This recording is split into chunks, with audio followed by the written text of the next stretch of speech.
আপোনালোকে জানে দ্ৰৌপদীৰ 5 স্বামীৰ লগত সম্বন্ধ আছিল। মহাসতী কেনেকৈ হ'ল?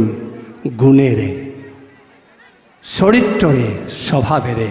এফালে ক্ষমাসুলভ দৃষ্টিভংগী, দয়া প্ৰৱণতা ভাৱ, আনফালে ভূত ভৱিষ্যত চিন্তা কৰিব পৰা প্ৰৱণতা, আনফালে সমদৰ্শী চিন্তা আৰু সহানুভূতি থকা বাৰ্তা। আৰু সেইকাৰণেই দ্ৰৌপদী মহাসতী। আৰু ৰাতিপুৱা শুই উঠাৰ লগে লগে আমি সেই 5গৰাকী কন্যাৰ নাম লওঁ। অহল্যা, দ্ৰৌপদী, কুন্তী, তাৰা, মন্দু, দৰিষ্ট্ৰথা, পঞ্চকন্যা স্মৰেত নিত্যম মহাপাতক নাশনম। এই 5গৰাকী সতী নাৰীৰ যদি কোনোবাই নাম লয়, ৰাতিপুৱাই তেওঁৰ পাপ নাইকিয়া কৰিব পাৰে। গতিকে এই 5 নাৰীৰ ভিতৰত দ্ৰৌপদী মহাসতী। এই দ্ৰৌপদী মহাসতী কিয় হ'ল আমি আকৌ কৈছোঁ? পঞ্চগুণেৰে। এই পঞ্চগুণৰ মূল মন্ত্ৰ কি? কৃষ্ণ নাম। দ্ৰৌপদীৰ হৃদয়ত কেৱল কৃষ্ণ। সঁচাকৈ সৌভাগ্যশালী। আৰু সঁচা অৰ্থত ক'বলৈ গ'লে সমাজৰ আচল যদি চাবি কাঠি আছে, পৰিচালক আছে আইসকল। আইসকলৰ হাতত যদি সেই চাবি কাঠি শক্তিশালীভাৱে নিয়ন্ত্ৰণত থাকে, আমাৰ সমাজখন কোনেও ভাঙি টুকুৰা টুকুৰ কৰিব নোৱাৰে। ঘৰখন চেৰেলি ভেদেলি কৰিব নোৱাৰে। এৰিষ্ট্ৰকেট VIP-টো খোলাটোকে কেৱল চাবি বুলি কোৱা হোৱা নাই। এই আইসকলৰ হৃদয়ৰ মাজত যি আধ্যাত্মিক প্ৰৱণতা আছে, যি ঘৰ পৰিচালনা কৰা, সমাজ পৰিচালনা কৰাৰ শক্তি আছে, সেই অৰ্থত আমি আইসকলক সেই চাবি কাঠিৰ লগত তুলনা কৰিছোঁ। আৰু যথাৰ্থতে আপোনালোকে সেই চাবি কাঠি ব্যৱহাৰ কৰিলে দেখিব আপোনালোকৰ ঘৰটো ধুনীয়া হৈছেই, সমাজখন ধুনীয়া হ'ব।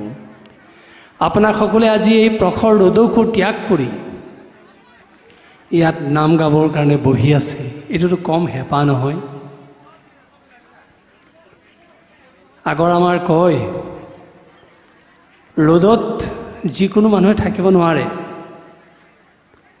এটা জাতিৰ মানুহে বেছিকৈ থাকিব পাৰে, যি পানীৰ লগত সম্পৃক্ত হৈ থাকে। কিন্তু আজি আপোনাসকলে প্ৰমাণ কৰি দিলে যে আপোনালোকক কোনেও এই শক্তিটোৰ পৰা প্ৰতিহত কৰিব নোৱাৰে। আইসকলে এই প্ৰখৰ ৰ'দকো নেওচি ইয়াৰ দৃষ্টান্ত দেখুৱাব পাৰে। আপোনালোকে নাম গাবলৈ আহিছে, নাম কি? নময়তি ইতি নাম।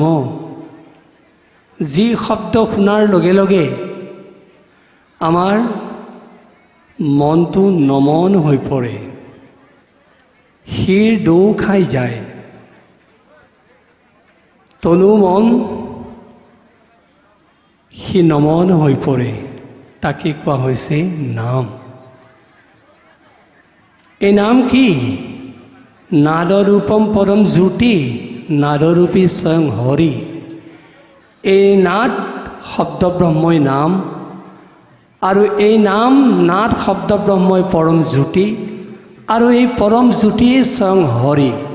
সেয়ে নাম আৰু নামীৰ মাজত পাৰ্থক্য বিচাৰি পোৱা নাযায়। য'তেই নাম থাকে তাতেই নামী থাকে। আপোনালোক আজি সহস্ৰাধিক নামতি ইয়াত যেতিয়া একত্ৰিত হৈছে, আপোনালোকে প্ৰমাণ কৰি দিলে ইয়াত আজি নামী আছে, হৰি আছে। আৰু আমাৰ মহাপুৰুষ শ্ৰীমন্ত শংকৰদেৱে সেই কথাকেই কৈ থৈ গৈছে, নাম ক'ত থাকে? আপোন নামৰ সংগ নচাৰন্ত হৰি, যে নাম সেই হৰি জনানিষ্ঠ কৰি।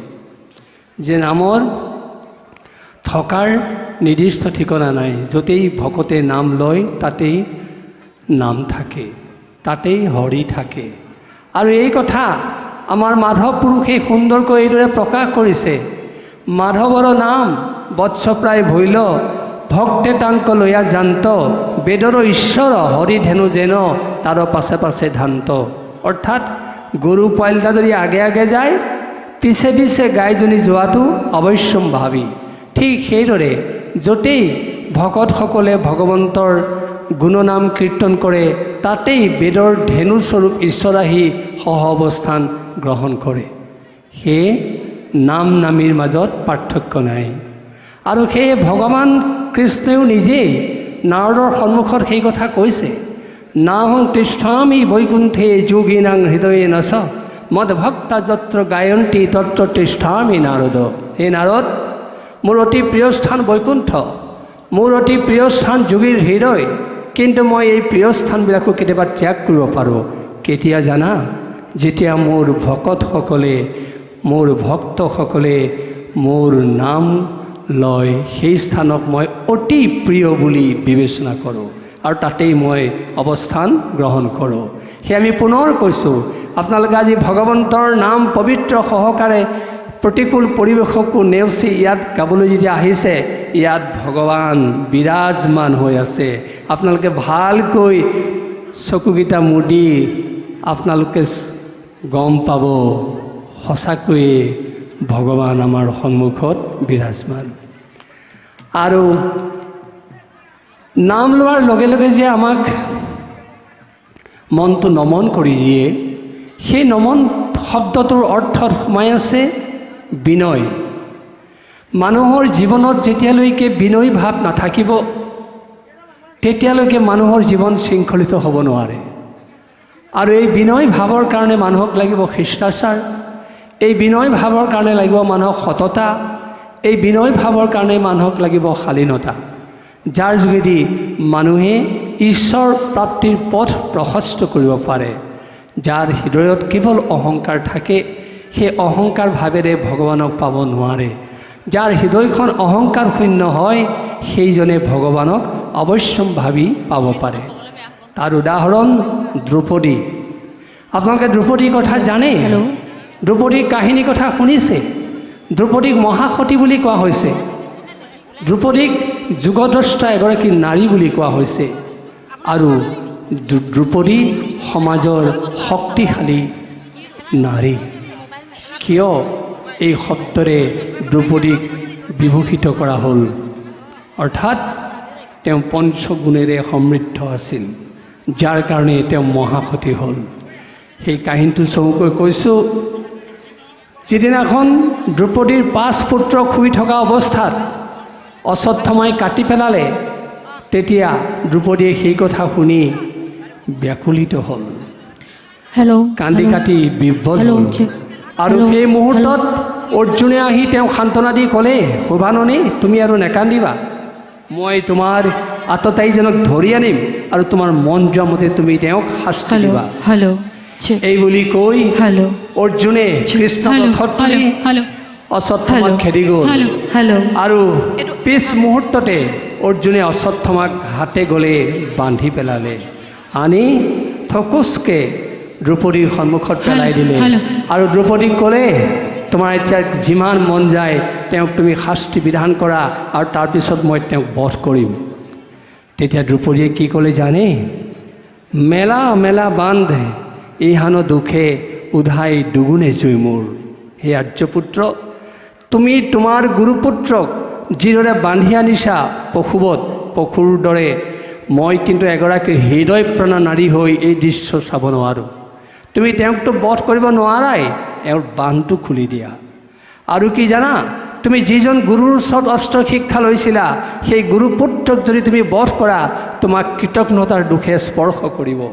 আৰু কি জানা? তুমি যদি সেই গুৰুপুত্ৰক বধ কৰা, ব্ৰহ্মসাপেক তোমাক খেদি আহিব। আৰু কি জানা? তুমি যদি গুৰুপুত্ৰক বধ কৰা, কুলক্ষয় আৰম্ভ হ'ব। আৰু কি জানা? মই মোৰ 5টা পুত্ৰক নিৰ্দিষ্ট অৱস্থাত হত্যা কৰাৰ কাৰণে মই যি দুখ পাইছিলোঁ, মোৰ সন্মুখত যদি তুমি এই গুৰুপুত্ৰক বধ কৰা, মোৰ নিচিনা এগৰাকী হৃদয় প্ৰাণা নাৰীয়ে 10 গুণ হিয়া ধাকুৰি কান্দিব।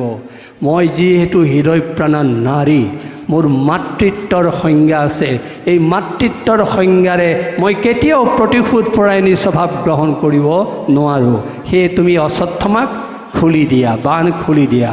আৰু ক'লে যে দ্ৰোণই সেই মৃত্যুক যেতিয়া সাৱটি ল'লে, তেতিয়া তেওঁৰ পত্নী গৌতমীয়ে অশ্বত্থামাক দেখি সান্তনা লভিছিলে।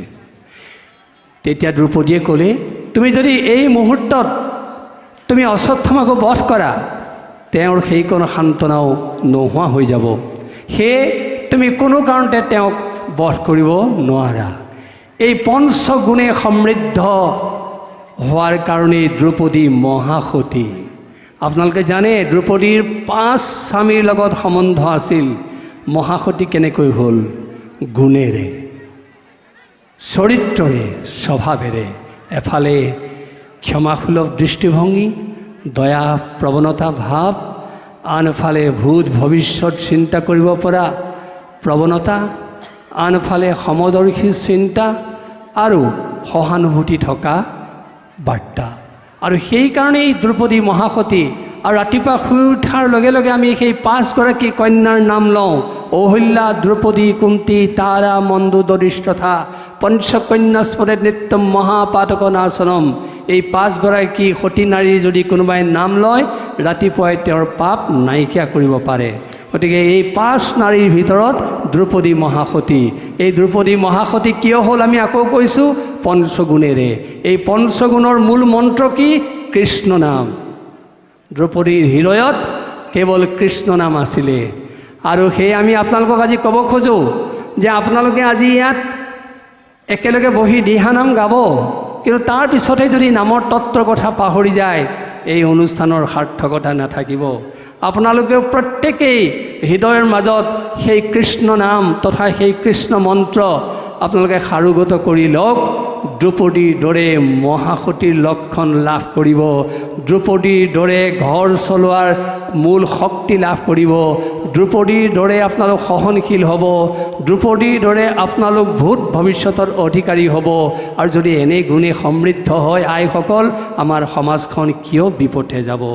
সেয়ে আমি আশা কৰিছোঁ এই যি দিহানাম আপোনালোকে প্ৰখৰ ৰ'দকো নেওচি ইয়াত গাবলৈ আজি আহিছে, এয়া হয়তো বিশ্ব ৰেকৰ্ড নহ'ব পাৰে, কিন্তু এই দিহানামৰ তাৎপৰ্য আছে।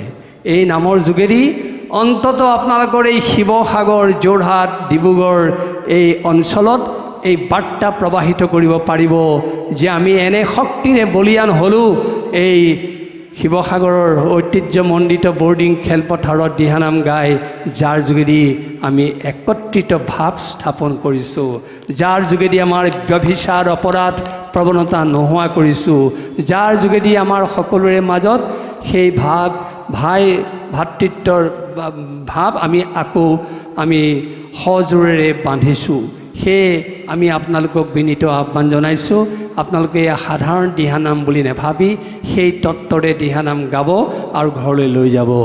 আজি যিজনৰ নামত এই মঞ্চ উৎসৰ্গা কৰা হৈছে, আমাৰ অতি প্ৰাণৰ শিল্পী, প্ৰাণৰ জুবিন গাৰ্গৰ নামত উৎসৰ্গা কৰা হৈছে। আমি আগতে উল্লেখ কৰিছোঁ, পুনৰ কৈছোঁ, জুবিন গাৰ্গে আছিল অসমৰ একক আৰু অদ্বিতীয় শিল্পী। কাৰণ তেওঁৰ নিচিনাকৈ কোনেও কণ্ঠ আজিলৈকে নিগৰিত কৰিব পৰা নাই। টোকাৰী গীত গাইছে এজন যেন টোকাৰী গীতৰ শিল্পীয়েহে গীতটো গাইছে। দিহানাম গাইছে প্ৰকৃতাৰ্থত এজন যেন ভকতেহে গাইছে। বিহুনাম গাইছে বিহুবলীয়া ডেকাজনেহে যেন গাইছে। তেনেকৈ বনগীত গাইছে পাহোৱাল ডেকাজনেহে যেন বনগীত গাইছে। এনে এটা আমাৰ সংগীতৰ স্তৰ নাই য'ত জুবিন গাৰ্গে গীত গোৱা নাছিল। হয়, বহুত বিশ্বতো আমাৰ মাজত শিল্পী আছে, কিন্তু প্ৰত্যেকটো স্তৰতে এনেকৈ সুমধুৰ কণ্ঠৰে কণ্ঠ নিগৰিত কৰা শিল্পী কম আছিল। তাৰ ভিতৰত একক আছিল জুবিন গাৰ্গ। সেয়ে আমি জুবিন গাৰ্গক অদ্বিতীয় আৰু একক বুলি কৈ ভাল পাওঁ, আৰু আজিও সেইকাৰণে আপোনালোকৰ আগত এই কথা উল্লেখ কৰিছোঁ। আৰু তেওঁৰ নামত আজি এই দিহানাম উৎসৰ্গা কৰাৰ মানেই তেওঁৰ আত্মাৰ সদ্গতি সাধিত হ'ব। আপোনালোকে সেই পুণ্যৱন্তৰ কামটো কৰিলে, আৰু আমি আপোনালোকক পুনৰবাৰ ধন্যবাদ জনালোঁ। নিৰ্মলা দাস প্ৰমুখ্যে আইসকলে যি প্ৰয়াস কৰিলে আমি তেখেতসকলৰ শলাগ লৈছোঁ। কমলা তথা জয়ন্ত গগৈয়ে যি এই অনুষ্ঠানৰ উদ্যোগত ঘৃতাহুতি প্ৰদান কৰিলে আমি তেওঁৰো শলাগ লৈছোঁ। আৰু আপোনালোকৰ অতি মৰমৰ এই শিৱসাগৰ বিধানসভা সমষ্টিৰ বিধায়ক অখিল গগৈ ডাঙৰীয়ায়ো তেখেতৰ সমস্ত ব্যস্ততা ত্যাগ কৰি তেখেতে ইয়াত যিদৰে ইন্ধন যোগালে, এয়াও আমাৰ কাৰণে দৃষ্টান্তমূলক আদৰ্শ। আমি গোবিন্দৰ চৰণত প্ৰাৰ্থনা জনাইছোঁ, গোবিন্দই তেখেতক এই ভাৱত সদায় উজ্জীৱিত কৰি ৰাখক। আৰু পলম কৰি আপোনালোকৰ ধৈৰ্যৰ পৰীক্ষা চাব খোজা নাই। আপোনালোকে ইমান কষ্ট কৰি আছে, আমাৰ দেখি বেয়া লাগিছে। নামষাৰ গাব, আমি নামষাৰ শুনিম আৰু আশা কৰিছোঁ এই নামে আমাৰ গোটেই আকাশ বতাহ গোটেই মুখৰিত কৰি তুলিব আৰু এই নামৰ ধ্বনিৰে আমাক আকৌ এবাৰ সম্প্ৰীতিৰ বান্ধোনেৰে বান্ধ খাবৰ কাৰণে আমাক সংকল্প লোৱাত সহায় কৰিব। এই আশা ৰাখি আপোনালোক সকলোলৈকে পুনৰবাৰ শ্ৰদ্ধা বঢ়াই আমাৰ কথাখিনি আমি সামৰণি মাৰিবলৈ লৈছোঁ। সৰ্বে ভৱন্তু সুখিনঃ, সৰ্বে সন্তু নিৰাময়া, সৰ্বে ভদ্ৰাণি পশ্যন্তু মা কশ্চিৎ দুঃখভাগ ভৱেৎ। এই প্ৰাৰ্থনাৰে আপোনালোকে আৰম্ভ কৰিব খোজা এই দিহানাম ভাগি আনুষ্ঠানিকভাৱে শুভ উদ্বোধন কৰা হ'ল বুলি আমি ঘোষণা কৰিলোঁ। নমস্কাৰ, নমস্কাৰ, নমস্কাৰ, নমস্কাৰ।